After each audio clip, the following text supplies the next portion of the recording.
Kyle and I just started floating the idea probably a month ago. What if we kept him here in a backup capacity? At some point we shared that with Jimmy. It was important for Kyle to let Trey know that, that may be a possibility, and I think that's the right thing to do.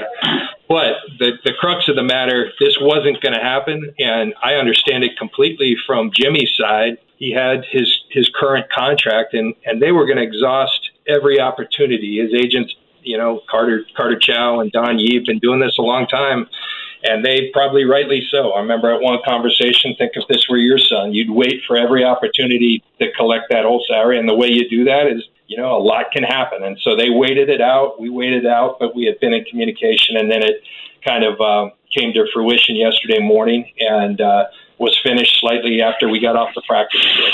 If there was any chance of Jimmy remaining with the club, why wasn't he in meetings, and why was he not out there on the practice field to get him best prepared for the regular season? I think that was because the chances were, to me, it seemed slim to none, just with the possibility of that happening. I remember the first week of training camp, me saying to Jimmy, like, hey, if you don't like any of these opportunities, if you don't go to the place you want, you can't get the contract that you want, we would love to have you here as a backup in a backup role in that deal. But I want you to know that we feel that way, but I also think there's no way you're not going to get something as this goes throughout training camp. And Jimmy agreed with that.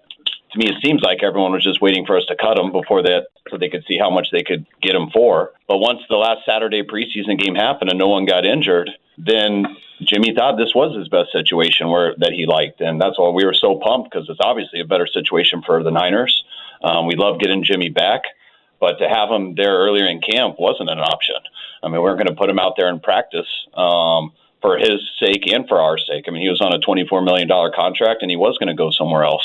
But none of that came into fruition.